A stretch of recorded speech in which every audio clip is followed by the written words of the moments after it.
It was supposed to be a quiet Sunday, the kind where you switch off the world, eat slow, and laugh a little.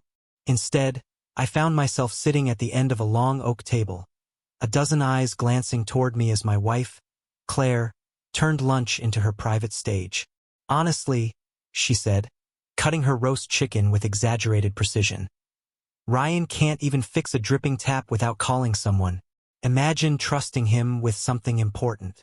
The laughter that followed wasn't cruel, but it was sharp enough to sting. Her mother giggled first, then her aunt joined, and even her cousin, Emily, hid a small smile behind her glass. I forced a grin, stabbing at the peas on my plate, pretending the words didn't crawl under my skin. Claire had been like this lately, colder, louder when people were around. In private, she barely spoke. In public, she spoke too much and mostly at my expense. I didn't know what changed. Maybe the promotion she got last month. Maybe me, the man who no longer knew how to please her. When the laughter faded, she leaned back in her chair, swirling her wine. "You should have seen him trying to hang a picture frame yesterday," she added. 15 minutes with a measuring tape and it's still crooked. I wanted to tell her that I'd stayed up past midnight last week fixing her car battery in the rain, or that I made her coffee every morning the way she liked. 2 sugars, oat milk, a hint of vanilla. But I didn't. Defending myself would have made me look small, and she already made sure I felt that way. Emily, her cousin, sat across the table, quietly observing. She wasn't laughing anymore. She had this soft kind of gaze, steady and unreadable, like she was waiting for something to stop. She was visiting from Seattle for the weekend, staying with us. Claire had begged her to come, saying it'd be fun to have family around. "Ryan," Claire's mother said between bites, "you really should learn a thing or two from Claire. She's always been the smart one." The table erupted again. I smiled mechanically, excused myself, and went to the kitchen. My hands trembled slightly as I poured another glass of water. I heard the laughter continue behind me, my name tossed around like a joke that refused to end. After a few minutes, the kitchen door creaked open. It was Emily. "Hey," she said softly. "You okay?" I turned, forcing a smile. "Yeah, just need a breather."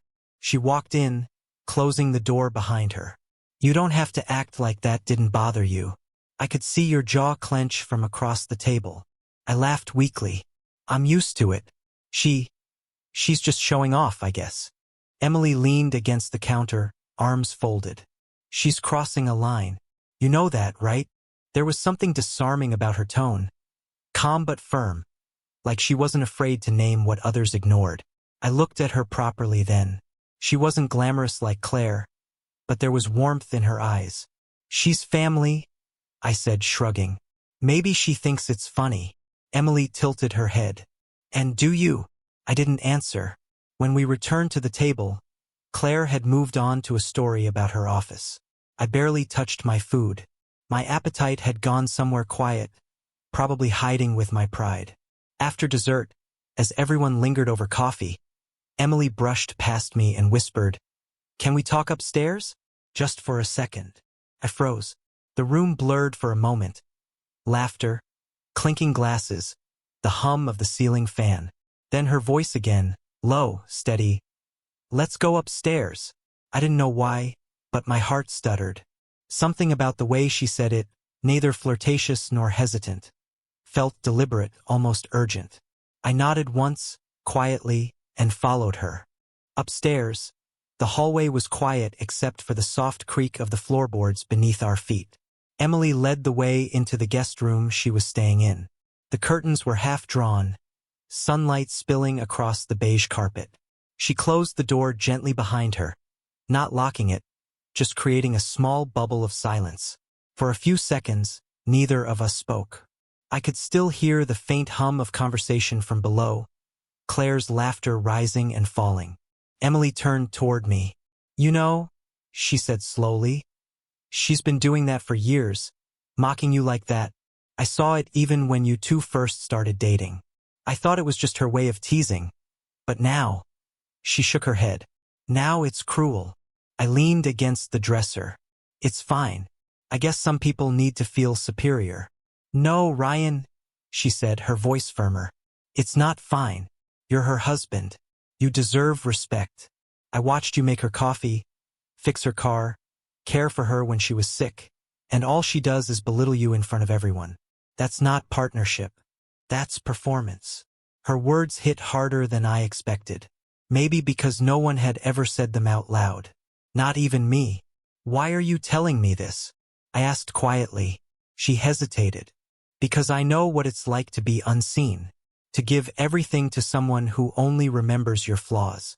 I went through that for years before I walked away. There was something in her eyes, empathy, not pity. She wasn't trying to comfort me. She was trying to remind me of something I'd forgotten. Dignity. I exhaled slowly. Sometimes I think about leaving, I admitted. But then I convince myself things will change. She wasn't always like this. Emily nodded. People change when they think the person next to them will never leave. That line lingered in the air. I looked away, my gaze catching the framed photo on her nightstand. Claire and Emily as kids, smiling in the summer sun. She's still your cousin, I murmured. Yes, Emily said softly.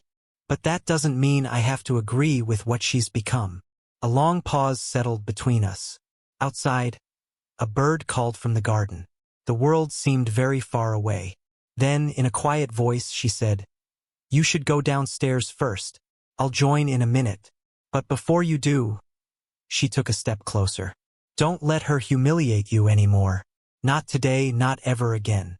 You've earned the right to walk away with your head up." There was no seduction in her tone. Just sincerity, the kind that cracks something open inside you. I nodded, unable to find words, and left the room. When I returned to the table, Claire looked at me with that familiar smirk. "Oh, finally done hiding," she said. "Did Emily lecture you about your fragile ego?" This time I didn't laugh. I set my glass down calmly and said, "You know, Claire, I think I've had enough of being your joke." The room fell silent. Even her mother's fork paused midair. "What's that supposed to mean?" she asked. "It means I'm done pretending your insults are affection," I replied. "You've turned every meal, every gathering, into a reminder that you're embarrassed by me. So maybe it's time you stop having to pretend." Her expression faltered. "Ryan, this isn't the place." "No," I interrupted. "This is exactly the place. Because you never seem to mind humiliating me in public, so I might as well reclaim a little of myself here too." The silence afterward was thick, but for the first time in years, I felt steady. I stood up, pushed my chair back, and glanced toward Emily, who had quietly appeared in the doorway. Her eyes met mine for a moment, not proud, not approving, just acknowledging. I turned back to Claire. "You can keep the performance," I said quietly. "I'm done being part of it." And then I walked out. Outside, the air was crisp, the kind that carries both endings and beginnings. I didn't know where I was going, maybe just around the block, maybe further. But every step away from that house felt lighter. Behind me, laughter didn't follow. No one called out my name. Only silence, the kind that feels like peace. Later that evening, my phone buzzed. A message from an unknown number. "Emily, you did the right thing. Some people need to lose you to realize your worth." I stared at the screen for a long time before replying. "Me. Thank you for reminding me I still had one." The next morning I packed a bag. Not out of anger, but out of clarity. Sometimes, betrayal doesn't come in affairs or lies. Sometimes it comes in the slow erosion of respect, hidden beneath laughter and polite smiles. But that Sunday, for the first time, I stopped waiting for someone else to see my value. I saw it myself.